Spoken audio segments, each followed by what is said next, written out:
October 2025 federal reserve bank of America ने interest rate को 25 basis point से cut कर दिया है। जे पॉवल ने दिसंबर का interest rate cut data dependency की बुनियाद पर करार दिया। इंटरेस्ट रेट कट डिसीजन के हक में 11 मेंबरान ने वोट दिया। एक मेंबर ने इंटरेस्ट रेट को पॉज करने का मशवरा दिया। एक मेंबर ने इंटरेस्ट रेट को हाइक करने का मशवरा दिया।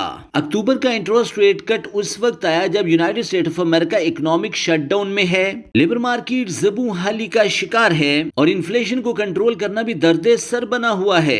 जे पॉवल ने अपने पॉलिसी बयान में कहा कि मेरे पास दो ही मैंडेट हैं, अनएम्प्लॉयमेंट को कंट्रोल करना और इन्फ्लेशन पर काबू पाना।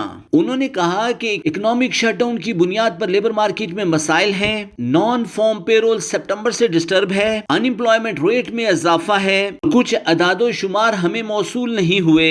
हमारे लिए सबसे बड़ा मसला ये है कि अगर लेबर मार्केट को कंट्रोल करते हैं तो इन्फ्लेशन हमारे हाथ से निकलती है। दोनों के दरमियान इक्विलिब्रियम बरकरार रखना federal reserve bank of America का सबसे बड़ा टारगेट था। बोर्ड मेंबरान ने फैसला किया कि इंटरेस्ट रेट को 25 बेसिस पॉइंट से कट कर देना चाहिए। हालांकि इमिग्रेंट्स की वजह से लेबर मार्केट मसाइल का शिकार है। डोनाल्ड ट्रंप की टैरिफ ट्रेड पॉलिसी भी कारगर साबित नहीं हो रही। इनिशियली उनके बयानात से डॉलर इंडेक्स में मजबूती नोट की गई और गोल्ड प्राइसेस ने बेरिश रास्तों को चुना। इंटरेस्ट रेट कट डिसीजन के दौरान डाउ जोन्स, नैस्डैक, S&P 500 में बेहतरी नोट की गई। चाइनीज स्टॉक्स में भी बेहतरी नोट हुई और रेसिप्रोकल इफेक्ट की बुनियाद पर कमोडिटी प्राइसेस ने डाउनवर्ड रास्तों को चुना। आने वाले दिनों में United state of America quantitative tightening से क्वांटिटेटिव ईजिंग की तरफ कन्वर्ट होगा।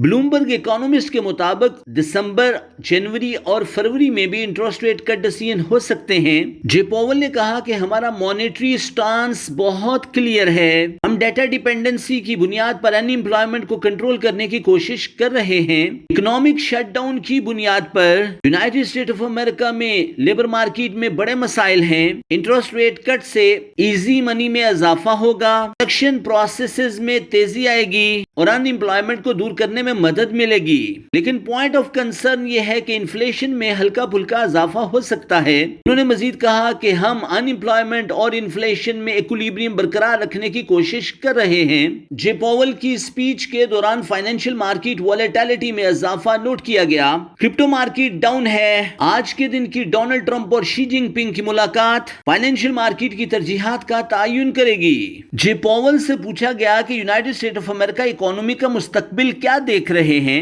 उन्होंने कहा कि federal reserve bank of America पूरी कोशिश कर रहा है कि United state of America economy को ट्रैक पर रखे। मॉनेटरी मैयर कर रहे हैं ताकि फिस्कल मैयर के साथ मिलकर United state of America prosperity में अपना किरदार अदा कर सकें। उन्होंने मजीद कहा कि हम अपने टारगेट को अचीव करने के बिल्कुल करीब हैं। उन्होंने कहा कि 2% इन्फ्लेशन टारगेट हमारा टारगेट है और उसको हम जल्द अचीव कर लेंगे।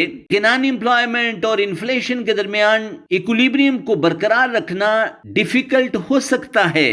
ब्लूमबर्ग इकोनॉमिस्ट के मुताबिक गोल्ड प्राइसेस $4,200 लेवल से लेकर $3,985 लेवल के दरमियान तिजारत कर सकती हैं।